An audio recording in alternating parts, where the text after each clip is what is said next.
Baik, Assalamualaikum warahmatullahi wabarakatuh. Perkenalkan, nama saya Ahmad Fauzi. Kali ini saya akan menjelaskan sedikit tentang pemahaman saya dari berbagai materi yang telah dipaparkan di pertemuan-pertemuan sebelumnya. Oke, saya mulai. Yang pertama yaitu studi Islam. Islam sebagai objek kajian ilmu yang dalam hal ini disebut Islamic Studies sesungguhnya telah memberikan kontribusi yang teramat besar terhadap pemahaman masyarakat terhadap Islam itu sendiri, khususnya para cendekiawan dan ilmuwan. Melalui kajian Islamic Studies, kelompok ilmuwan dan cendekiawan saat ini semakin menyadari bahwa Islam tidak lagi dilihat sebagai dogma yang final, rigid dan kaku, tetapi sesungguhnya Islam telah membuka dirinya untuk ditelaah dari berbagai disiplin ilmu pengetahuan. Adapun Islam normatif adalah Islam pada dimensi yang sakral atau suci.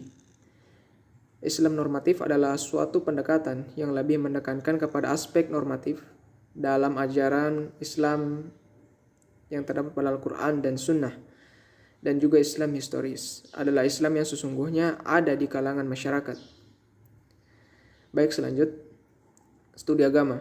Dalam Kamus Umum Bahasa Indonesia, agama berarti segenap kepercayaan, fungsi dan kedudukan agama dalam kehidupan manusia sebagai pedoman, aturan, dan undang-undang Tuhan yang harus ditaati dan mesti dijalankan dalam kehidupan. Agama juga sebagai way of life, sebagai pedoman hidup yang harus diberlakukan dalam segala segi kehidupan. Saya lanjut, sejarah perkembangan studi Islam. Kaum muslimin di masa lampau mencapai puncak peradaban dan membawa pencerahan bagi dunia karena mereka mencintai ilmu.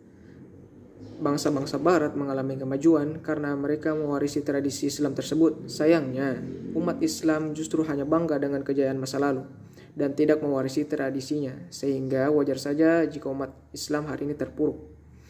Saya lanjut, kajian sumber ajaran Islam.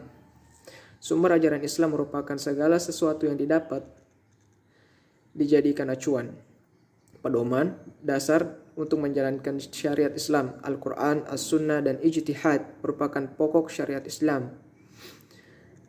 Dan yang terakhir, disiplin keilmuan dalam Islam. Metode ilmiah yang dikembangkan oleh para pemikir Muslim berbeda secara signifikan dengan metode yang dikembangkan oleh para pemikir Barat.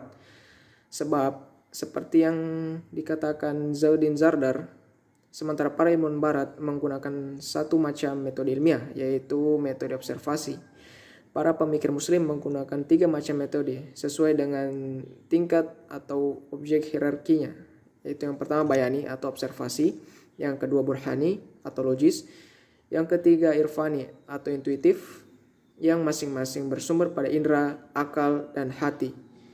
Terima kasih. Assalamualaikum warahmatullahi wabarakatuh.